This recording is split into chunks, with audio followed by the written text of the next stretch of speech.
long-time Winnipeg comedy open mic, that's the word I was looking for. Open mic legend. He's been hammering it out for years and he's gotten really, really good. And I'm excited to bring him out here tonight. Put your hands together for Jeff Gobiel.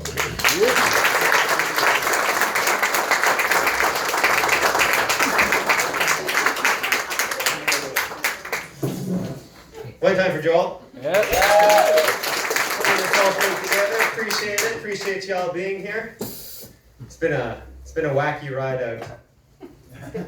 It's weird even being in here. In a very few short weeks, I will be celebrating 3 years of continued sobriety. Yep. This might be weird to ask. Is anyone in the program? Anyone in AA? Good, it's anonymous. Maybe I shouldn't ask. I have to tell people I'm in AA. Maybe. Just be coy about it, a little secret. No, I was sharing recently at a meeting, and if you've never been to an AA meeting, this is the idea. You sit in a circle and you share your troubles, and hopefully someone who's lived the exact same life you have, with a little more experience, has some advice. But this was a unique situation, because I'm sitting there and I'm like, I'm really happy today. Because Rumors, the venue, Rumors contacted me and told me that I could become a host on their stage. And I'm really happy about it. But this lady beside me, she turns to me and she says, "Excuse me, Rumors? Don't they serve alcohol there?" And I was like, yeah. You could go places and not drink. It's kind of this whole program. I don't know if you're picking up on that. And she goes, "Yeah, but does everyone here know what you do at Rumors?" And I was like, "Ma'am, I don't even think that you know what I do at Rumors." If I'm being honest. So she stands up, she's all indignant. She's like, "I am so sorry, excuse me. This guy to my left, his name is Jeff Gobiel. He's a stripper." I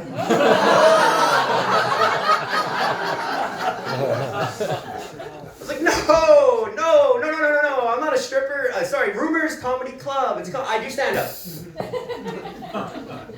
And yes, I'm happy. So the meeting continued and passed it on, and people are sharing, When I had a thought, I turned to her and I was like, "Hey, wait a sec. That means that you think I could be a stripper." How much experience do you have? She was like, "Oh my goodness, I am so sorry." I'm like, "Don't be sorry. I am a stripper."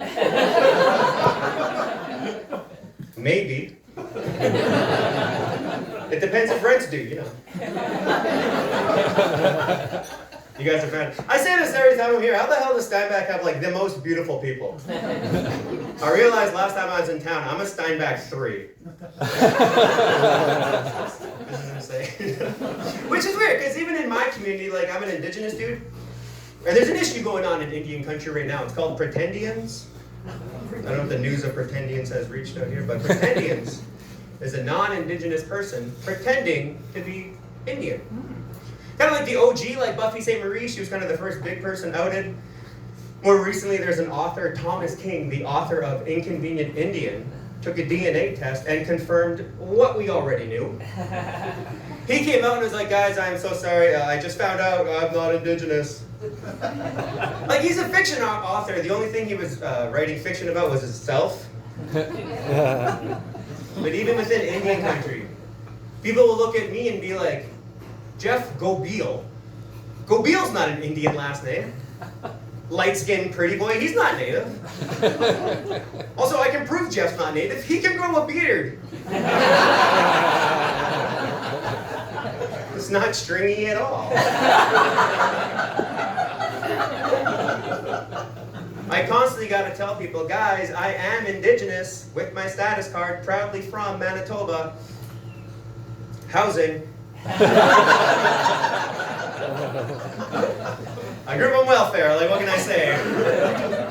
Anyone else here Manitoba housing success story, maybe? Are you shy about it? Maybe you guys don't know what a Manitoba housing success story is. It just means that I lived older than 22. I did it. I hear when I reach 40, Wadkanu will hug me. Be like, bring it in, my young Meech. You made it. He'll pull up some Alberta Pure, like what? You see that weird video? He's hanging out at the LC.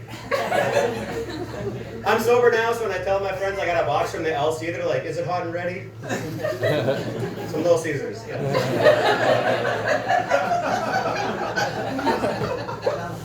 But I've been kind of struggling a little bit. This was a little while ago. I was talking to one of my friends and I was letting him know, I don't know if I'm carrying something or if like, mentally I'm all there. My buddy's like, dude, you should talk to a therapist, seriously. And I didn't want to be a dick about it, but I was like, I'm a man.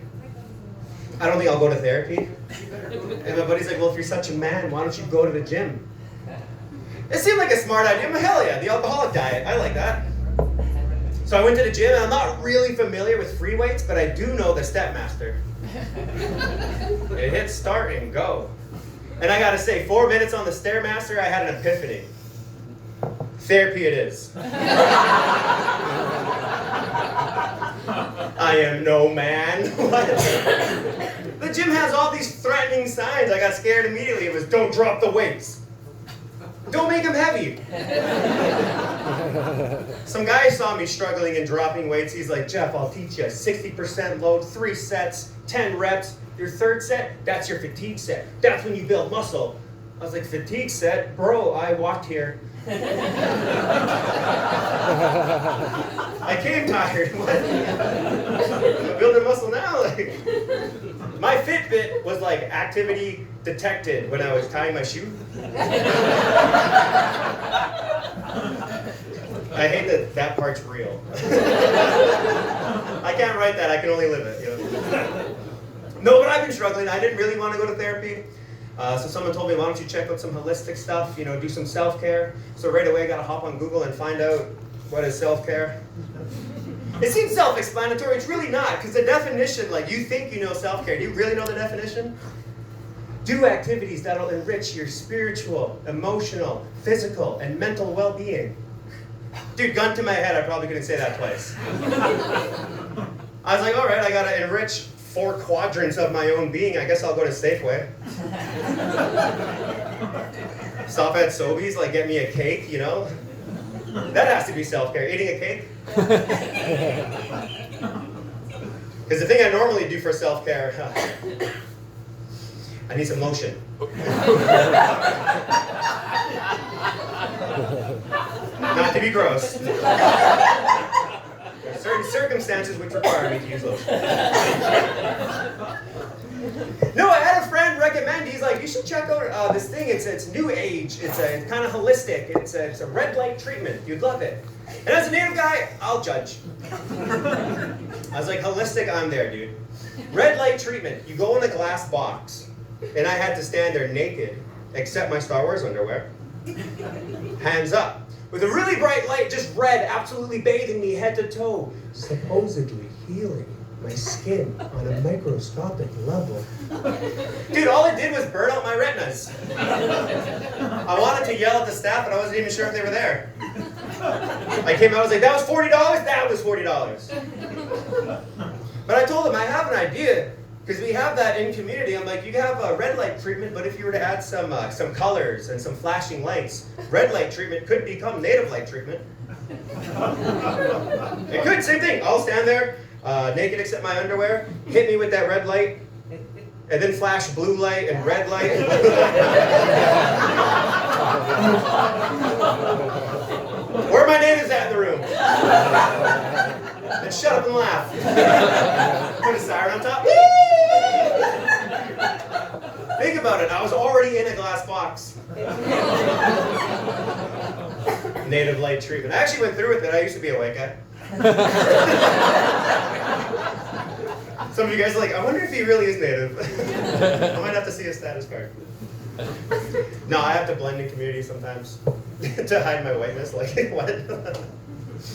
I find it easy though because my father was a Shaw man. Yeah, he loved cable. Big Shaw guy, my dad. I wanted to blend and I learned very quick, if you want to blend in a native community, have a native girlfriend. My question was, how do you get a native girlfriend? Because I was trying to flirt, but I kept bombing out when I finally learned Native girls don't flirt. No, sir, Native girls will assure you, we're not related. That's the big, then you can snag, that's the big move. I met this one lovely fire evacuee. She was telling me, I'm from Red Sucker Lake. And I was a little confused. I was like, I never heard of it. And she was like, good. I slept with her out of self-preservation. You don't need lotion, you got a Native girl. No, I love joking about community. Mostly, I love growing up Native, not to brag. Because I love Native girls growing up, I found them so sexy when they're wearing that traditional garb they all got. You know the traditional garb, right, sir? The basketball shorts? Jordans with a hoodie? Oh my God. Smelling like a cigarette, or as I call it, my mom's perfume. Right on. Do you guys know if I do a dark one? Always. Always, right? I love that spirit. When I was a kid, when I was about 8 years old, my parents got divorced. And I don't know who did it, but someone called CFS. CFS came to my family, investigated, and they apprehended me. Continued the investigation on my family and found out nothing was wrong. Nothing was going on, so they returned me. But when they returned me, I looked at my dad, I was like, what the hell was that? They can't just do that. And my dad was like, they're the government, they can do what they want. We're clean, they investigated us, nothing. Dude, I was traumatized. I went to school, I started getting into fistfights, I was stealing permanent markers and graffitiing, and all the teachers noticed, so did CFS, and they apprehended me a second time. Did another investigation, and then returned me after they found out nothing was going on. Took me away, gave me back, took me away and gave me back. That's Indian giving. Indian taking. For whoever owed. Yeah, that's my life, man. That's how it's cut. I appreciate you guys listening to that story. This is weird. I've never had this. I had a request for a joke, and I'll leave you guys with this. Thank you. When I was about 24 years old, I was with this girl, and we were getting intimate. And when we were together, this is how I learned that I have asthma. By having an asthma attack right in the middle of sex. This thing, I thought I was really, really good at it because my chest was getting all tight. Let me paint a bit of a picture. We're on the top bunk of a bunk bed. I'm starting to get a little dizzy. I'm like, what the fuck? I'm killing it here. Oh my God. And I fell off the bed and bam, whacked the floor. She was in a full panic. She's like, oh my God, because I'm sitting like, did you come? Was it good for you? Dude, she hopped off the bed and she's like, oh my gosh, she just called 911 flat out. She's like, my boyfriend, his face is contorted and he's clutching his chest. I don't think he can breathe. Dude, dispatch was like, that sounds like a stroke. We'll send someone over right away. My throat's closing, I think I'm dying. This is the thing, I don't know if you guys have ever had to phone 911 for a stroke, but they don't send an ambulance. No, they send big, 6 foot tall, dead sexy, muscle having firefighters. And if you're keeping up with the story, I am butt naked on the ground. Like my girlfriend's naked too, but she's not dying. So we heard the siren and she's like, Jeff, you'll be okay, they'll be here soon. And she looked out the window and she's like, oh my God, they sent a fire truck. She runs to the washroom because she has to put on makeup.